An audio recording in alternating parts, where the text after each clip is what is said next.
Hey guys, welcome to Horses and Biscuits, a collaborative podcast brought to you by Rocking Horse Studios and the Shrewsbury Biscuit. We're covering the audition process at the moment for Karen, and joined alongside me is Gareth, and I would like him to introduce everybody that's on the panel here and bring him back down a little bit.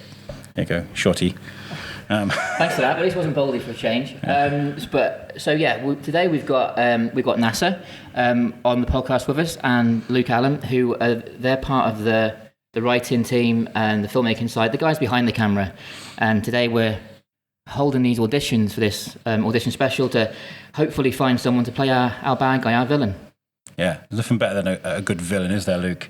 I don't know why you turned to me, but I did once play Satan in a school play, so that was a thing.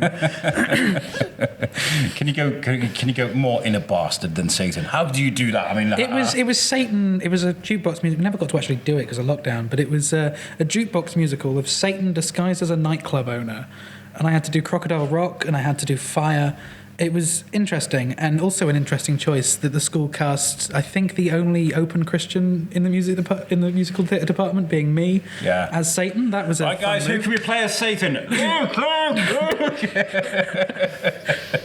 Well, it's okay playing a villain. I mean, we've got actors in the room right now, but directing something like that and finding the right person for the role, and I look to both of you guys, how do you find that in someone? Well, I know for the headshots we printed off for today, and I was looking at them and I was thinking, and I mean this in the nicest way possible, but I looked at all four of these headshots. Of course he does. I looked at all four of these headshots and I thought, you know what? You don't look very nice. You look like... And we've met one of them. Yeah. Like, you could be a bad person. I mean, they're not. I mean, we know some of them already. They're lovely people, but they definitely look like they could pull it off. So we're hoping to see some performances that make us really, really not like them very much. I think it always is the nicest people that can play the nastiest. It's almost by default the horrible people that you see across film, TV, and I assume stage are often some of the nicest people, because I think you kind of have to be nice. You bottle it in, don't you? And I see Steph with her head in her hands over there in the corner. When we mentioned people that just naturally become that person on camera, it's so easy to do, isn't it? You know, and we were talking about this before about, I play a bit of a villain in the Shrewsbury prison. I don't have a script. I'm not as talented as these guys, but to be able to switch it on and be the complete and utter asshole is just the most liberating thing in the world, right? Because you don't get to do that in normal life, do you? You know? Well, not very often. Sometimes. Depends on the day. I did not order pepperoni on this pizza. Go back and change it. Yeah, you have those moments when you can be. What we've got lined up for today for the auditions, Gareth? We've got 4 Wesleys. He's our weasel. He's the management villain character. Karen, as a series, is about how in care homes it's not enough about the residents and caring for people like it should be, and it's more about making money and cutting corners, cutting costs. And that's Wesley sums all that up. We've got Karen, we've cast Aled, we've cast Izzy, the nice people who work in the home, who try their best. Now we need to cast the opposite to that, the guy that makes life difficult. And I think there's so many people out there who work in care homes who know someone like that, who work with people like that, who are probably thinking, you know what, this is I can relate to this. And Karen's all about trying to make it relatable to people, and we're hoping that this character will be very, very relatable, and for all the wrong reasons. Yeah, I think it's fair to say he's not like a sort of pantomime villain. Like, there is... he's someone who we hope the viewers don't relate with, but also I think they'd understand where he comes from, and just that he kind of takes things the wrong way. And I think that it takes an incredible caliber of actor to be able to bring that on. But I know that from what I know of our 4 guys, if anyone's to do it, it's them. Yeah. Have you guys? Has anybody else had an experience of where they had to play the part as the villain? Is it difficult? Have you played a villain? Have you? I don't act. You don't act, or have you written a part for a villain before? I've written several villains, I write villains in a sense of trying to make them feel sympathetic, like the audience to feel sympathy for them and stuff like that. Because then, I mean, as we were saying with Wesley, it makes that villain a lot more, connectable and stuff. Definitely making them, It depends what you're writing though as well. If you're writing Aladdin, then Jafar has to be over the top, and it has to be that absolute, arc villain. The Joker, for example. But I think the real villains are the ones you do see in everyday life. I saw a post somewhere. It was like as the writer, you're the biggest villain. Yeah. The That explains a lot. Your characters through. And that leads us on to a really important point, actually, Gareth. You've got a lot of responsibility with the arc of these characters. How does that feel, like playing God with these characters and deciding where they go and what they don't do? Because, you know, you can make really serious mistakes, you know. No,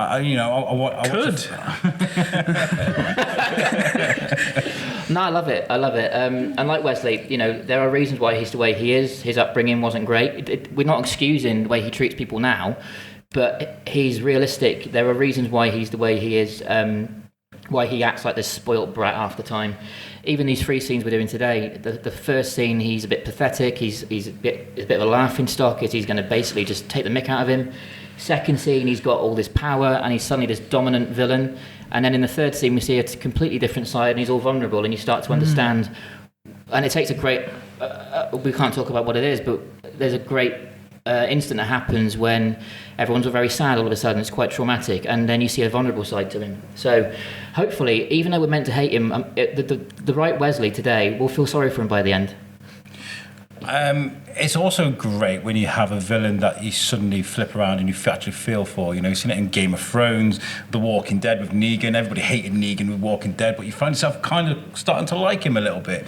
Is that a realistic quality in life, do you think, or do you think that's just comic book, not jargon? No, I think a good writer can make you feel that way. I think sometimes, especially if there's a character who is meant to convince the other characters that he's good, if you can get an audience to be tricked by it as well, then I would say that's the way to do it. I think if it's all black and white, especially in today's day and age, when entertainment, you can watch anything you want, binge or anything you want to take it to the next level and not have it be too cliche. So I think if you can make people feel sorry for a villain, then as long as it's done in the right way, then that goes a long way, I think, to making it believable and relatable to real life. I think a fantastic recent example of that was Netflix's Sex Education, and I'm terrible with character names, but at the end of season 2 there was a character who everyone hated, and for the year or so before that season, the next season came out, people were just despising this guy, and yet season 3 comes out and you're suddenly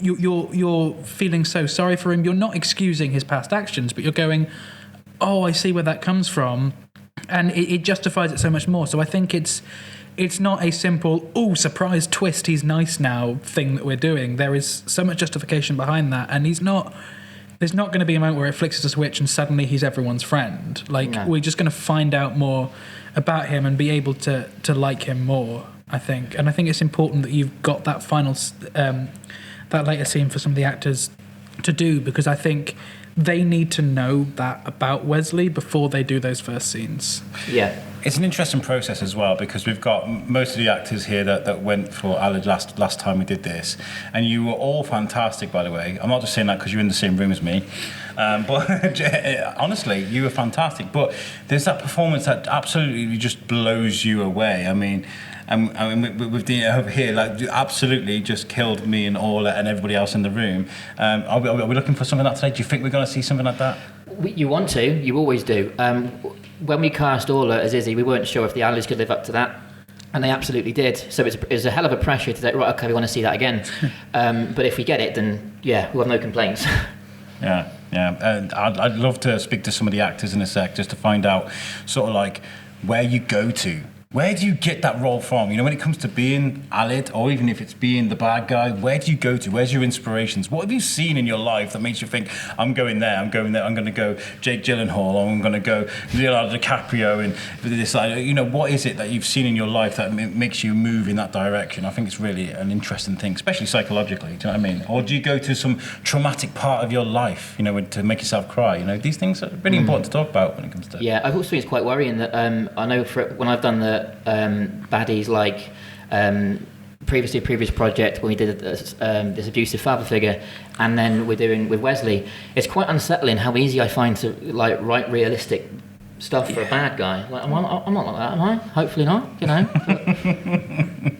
Like I said, it's good to be able to have the license to play that. Yeah.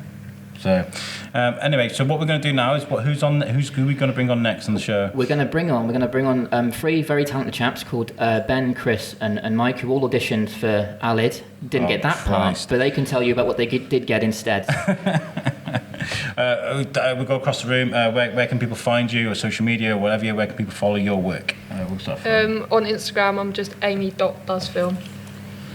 And you can find me. I won't do everything. You're bored of that by now. We haven't got 20 minutes. I'll go with Mr. Middle Films on Instagram. Come see the stuff we're doing with Reduce to Clear and things like that. Yeah. Rocking Horse Media on Facebook, rocking_horse_media on Instagram, and because Mike's in the room, www.rockinghorsemedia.co.uk. And back on Twitter soon, right? That's on a Twitter thing soon. That's a thing, yeah. Yeah. I don't do. I mean, I'm on Twitter, but it's too much shouting going on Twitter, isn't there? Yeah. Anyway, right. Thank you very much for joining me for this third of the podcast. We'll bring on the next guest very shortly. Do you have an event, business, or promotion that needs advertising? Well, the Shrewsbury Biscuit is here for you. With listeners local, nationwide, even worldwide, we have the perfect place to get the word out. And the Shrewsbury Biscuit podcast is a registered CIC, so you'd be helping us while we help you. Drop us a line at shrewsburybiscuitpodcast@gmail.com and speak to us today. The Shrewsbury Biscuit Podcast, the voice of Shrewsbury. Now, I'm sat with three actors that were part of the audition for Alid that didn't make it. So Gareth's put me in this amazing situation where I get to talk to you guys. You all right? You're right. Yeah. We'll start across this side. You guys introduce yourselves, please. I'm Chris Brayton. I'm Ben Bertrand. And I'm Michael James. Hello, guys. Right, okay, let's go across the room. We'll start off with you, Chris. Go. How was that audition process for you? And how, we'll start off with that audition, then we'll talk about auditions in general. But the Alid auditions, how was that? So I expected it to be a lot harder than it was. I guess it's, I think the people in the room, they're very supportive. That microphone. So they're very supportive, so I felt really relaxed by the time I started the first scene. Mm-hmm. So there's a lot more people in the room than I thought there would be. Yeah. I was expecting about 5, and then there was about 15 million.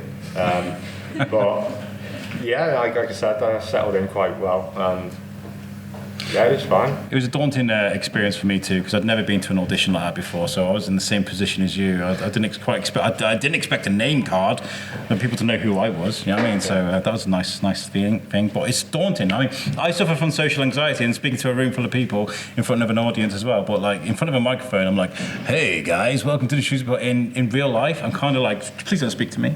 You know, it's a weird thing. Ben, how are you? All good. How's it going? Good, yeah. Welcome to the Shrewsbury Biscuit. You've just been doing bouncers as well, haven't you? Yes. In Shrewsbury. Yeah. With Shropshire Drama Company. Yeah, that was interesting. Yeah. So you were working on that whilst you came for the audition for Alid. Yes. Is that like a normal thing whilst you're working on one project to look for the next? So basically, what happened was my mum's mate saw that I was doing a bit of acting, and she said to my mum, "Oh, I know of this audition going on in Oswestry for this show. Why don't you give it a crack?" And I was like, "Yeah, go on then." So then, it all looked very interesting and everything. So I came up, and a bit like yourself, when I got here, I walked upstairs and I looked into the door and I was like, "Oh, that's the wrong room. That's clearly a town hall meeting. Don't go in there. I'll just wait and see, where the 2 people that I'll be auditioning in front of are." And then it was like, "No, come in." It's like, "All right, cool, yeah, okay, yeah." But no, I was fine with it. It was great. It's nice to get the immediate feedback from a miniature audience in an audition process. And then you can kind of tell what works or not.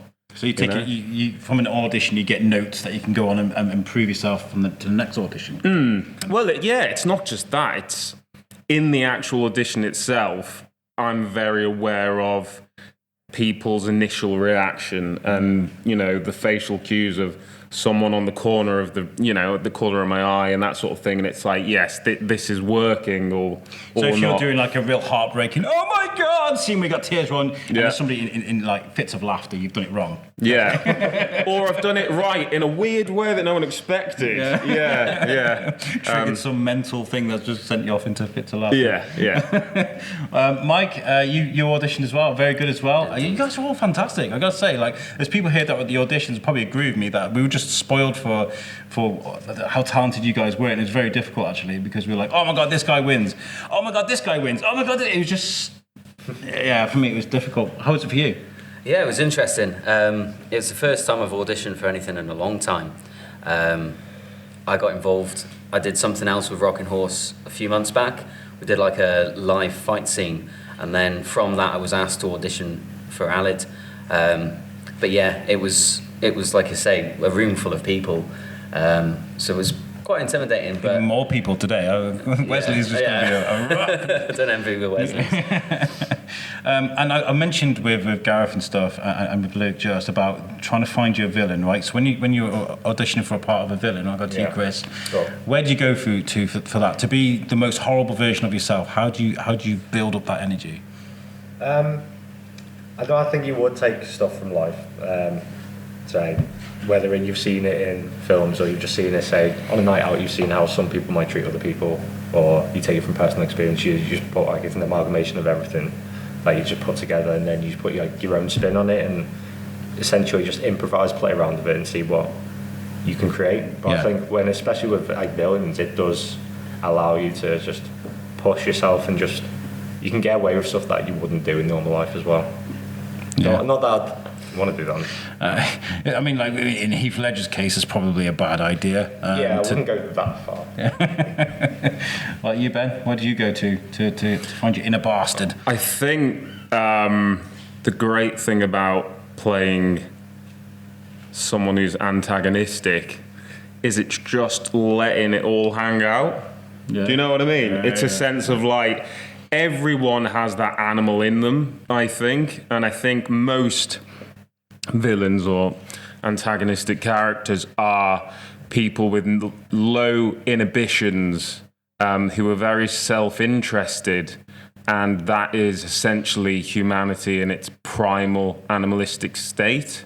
And if you just strip away the pretense of society and learn human goodness and just let that survivor come out who will do anything to achieve their goal or whatever, then that's one side of things. Or if, for instance, you're more that kind of unhinged, insane, there's a bit more to that, isn't it? Because it's not just getting through life and getting what you want. There's an enjoyment to your evil, and I think that's something that's harder to relate to, because unless you are an actual, then it's very hard to get to that place. But no, I think it's just fun.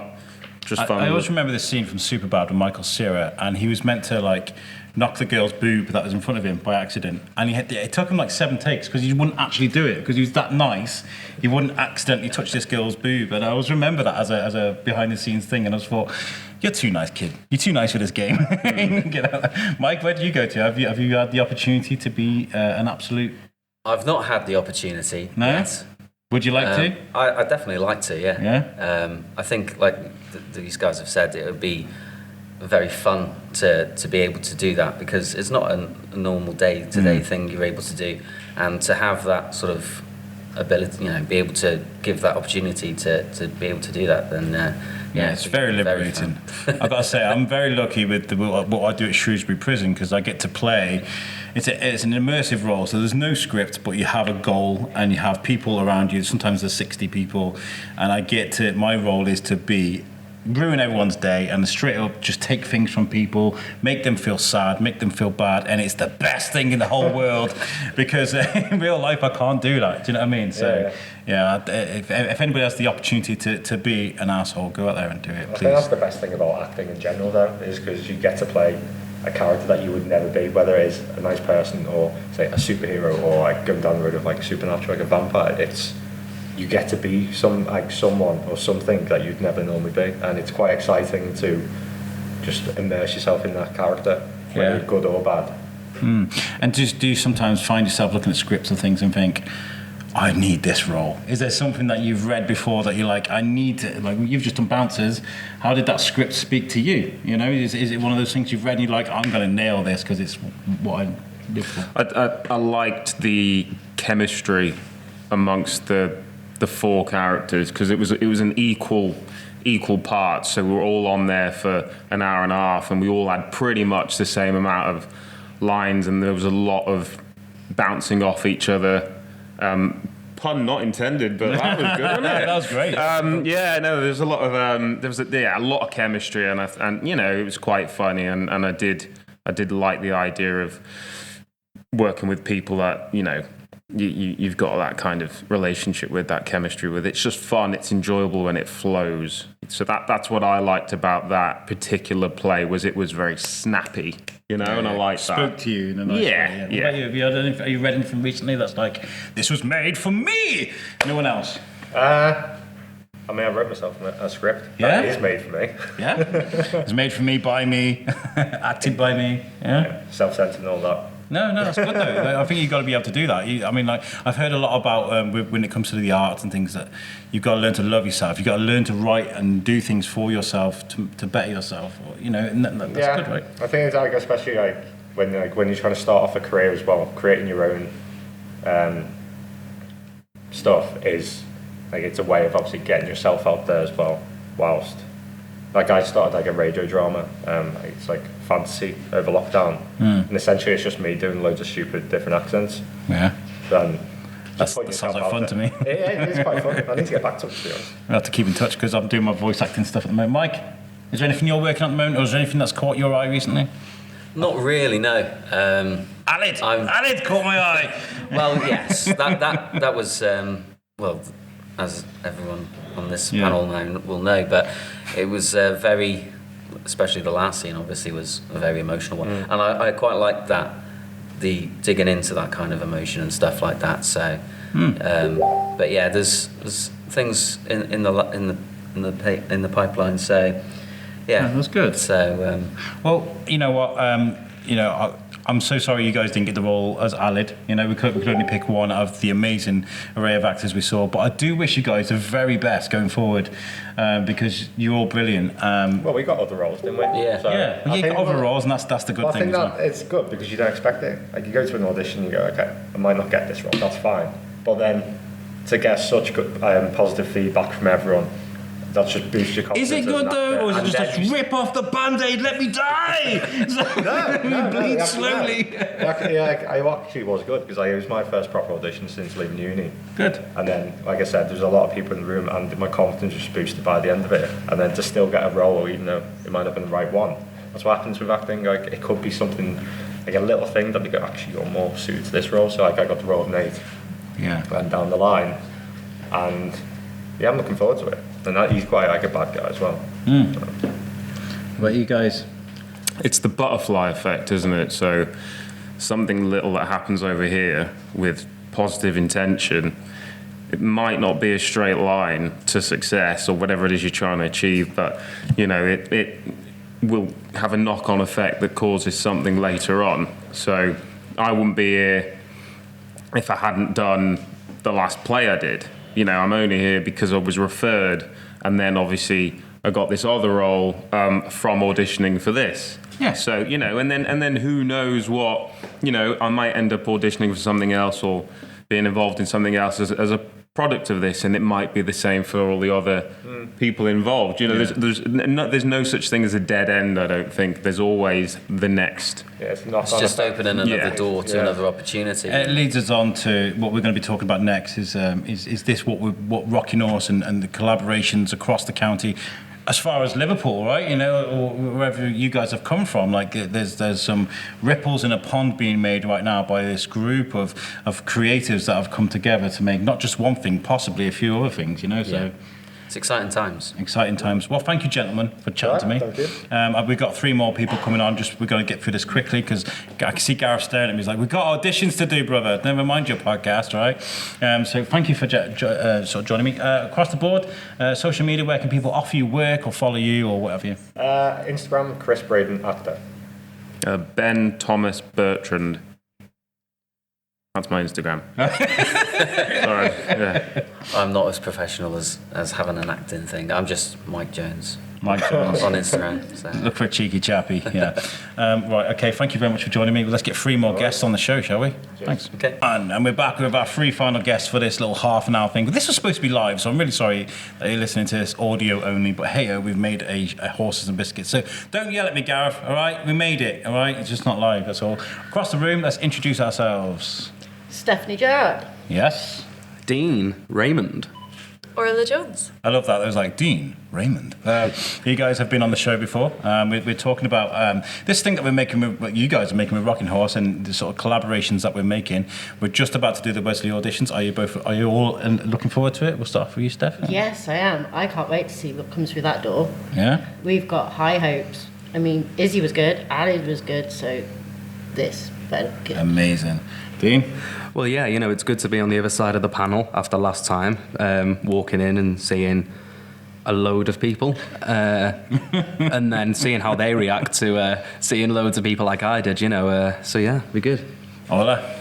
Yeah, it's always nice to be, like Dean said, on the other side, isn't it? But yeah, it's the last audition process for the new year, so it's exciting to see who will pick up to join our team. And I have to say, explain to the guys that aren't seeing this visually, there is a room full of people, there's about 20 people in a room watching us do this, because I feel like as this process is going along, and as Karen is moving forward as a production, we're making more and more friends along the way. So the cast, the crew, the friends that are being part of this is growing.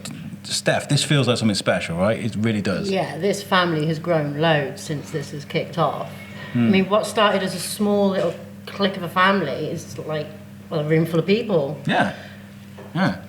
Good-looking people too. I You know, won't go all that of you far. look fantastic. Yeah. What is this like as a production to be part of, though? I mean, you've been part of other things where, you know, you go for the audition, you get the role, you turn up, you do the part, you go, or you know, these guys are like welcoming you in with open arms, welcome to the family type thing. How's that feel? Yeah, I mean, it's been mad actually. I'm not gonna lie, you know, straight into a group chat, full of people. You know, and I don't think, 170 messages in one evening, that group chat. yeah, I don't think that group chat ever stops. And I don't think it ever will.